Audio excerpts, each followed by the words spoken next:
ये है दिल्ली दर्पण। जरा सोचिए, एक मैसेज, एक क्यूआर कोड, एक फर्जी कॉल आपकी सालों की मेहनत की कमाई को कुछ मिनटों में गायब कर दे तो क्या होगा?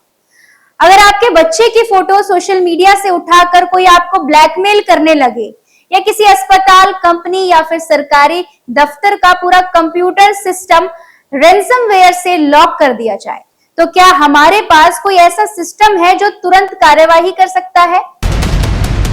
नमस्कार, मेरा नाम है साक्षी झा। आप देख रहे हैं दिल्ली दर्पण टीवी। दोस्तों, डिजिटल इंडिया ने हमारी जिंदगी आसान बनाई है। आज यूपीआई से लेकर ऑनलाइन बैंकिंग तक सब कुछ एक क्लिक पर है, लेकिन इसी सुविधा का फायदा उठाकर साइबर अपराधी भी पहले से ज्यादा संगठित और हाईटेक हो चुके हैं। राष्ट्रीय साइबर अपराध रिपोर्टिंग पोर्टल पर हर साल लाखों शिकायतें दर्ज हो रही हैं और ऑनलाइन वित्तीय धोखाधड़ी के मामले में हजारों करोड़ों रुपए दांव पर लग रहे हैं। ऐसे में सवाल सिर्फ तकनीक का नहीं, बल्कि आपकी और हमारे परिवार की सुरक्षा का भी है। इसीलिए बढ़ते खतरों को देखते हुए दिल्ली सरकार ने एक फैसला लिया है। उपराज्यपाल तरनजीत सिंह सिद्धू ने Delhi cyber crime coordination centre यानी कि D4C के गठन को मंजूरी दे दी है। लेकिन क्या D4C साइबर अपराधियों पर लगाम लगा पाएगा? क्या ऑनलाइन ठगी के शिकार लोगों को अब जल्दी न्याय मिल पाएंगे? आइए जानते हैं हमारी खास रिपोर्ट में। आखिर D4C की जरूरत क्यों पड़ी, पहले हम ये समझते हैं। पिछले कुछ वर्षों में दिल्ली में ऑनलाइन धोखाधड़ी के मामले में लगातार बढ़ोतरी हो रही है। फर्जी निवेश के नाम पर ठगी, KYC अपडेट कराने के बहाने बैंक खाते खाली, OTP और UPI fraud, social media account hack, महिलाओं और बच्चों को ऑनलाइन निशाना बनाना और अब रैंसमवेयर जैसे हमले जिसमें पूरा सिस्टम लॉक कर फिरौती मांगी जाती है। यह वजह है कि दिल्ली पुलिस ने साइबर अपराधों से निपटने के लिए एक केंद्रीकृत और टेक्नोलॉजी अपराधी कमांड सिस्टम तैयार किया है।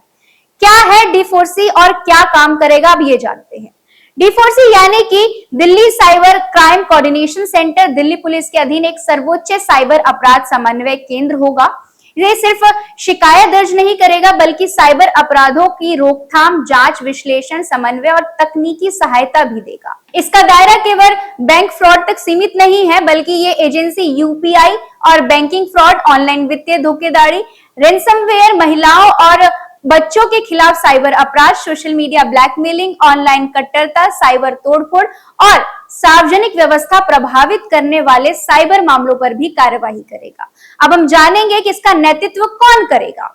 D4C का नेतृत्व संयुक्त पुलिस आयुक्त रैंक का एक मुख्य कार्यकारी अधिकारी यानी कि CEO करेगा। यह अधिकारी स्पेशल CP को रिपोर्ट करेगा। इसके साथ DCP स्तर के अधिकारी, साइबर विशेषज्ञ और तकनीकी टीम मिलकर पूरे दिल्ली क्षेत्र में काम करेगी। अब सबसे बड़ा सवाल ये है कि ये हम आम लोगों को क्या फायदा देगा। अब सबसे बड़ा सवाल ये है कि इससे हम आम लोगों को क्या फायदा होगा। सबसे बड़ा फायदा होगा कि तेज कार्यवाही, साइबर ठगी के मामले में अलग अलग एजेंसियों के बीच समन्वय बेहतर होगा और पीड़ितों को जल्द से जल्द सहायता मिल सकेगी। बैंक, पुलिस और तकनीकी एजेंसियों के बीच जानकारी तेजी से साझा होगी और नए साइबर खतरों की पहचान कर समय रहते कार्यवाही की जा सकेगी।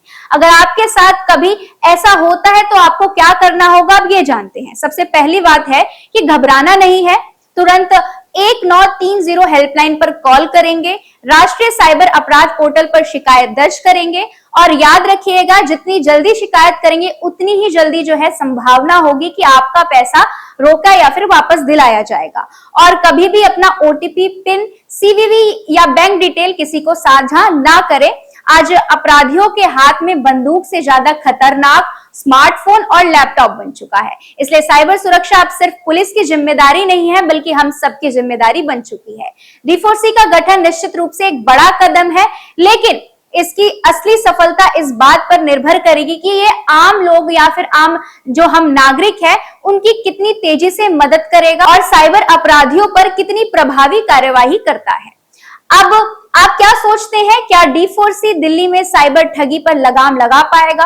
अपनी राय हमें कमेंट सेक्शन में जरूर बताएं। फिलहाल के लिए इतना ही, नमस्कार। लेटेस्ट खबरों के लिए सब्सक्राइब करें हमारा YouTube चैनल या फिर लॉग ऑन करें www.delhidarpantv.com। खबरों की कवरेज और विज्ञापनों के लिए संपर्क करें।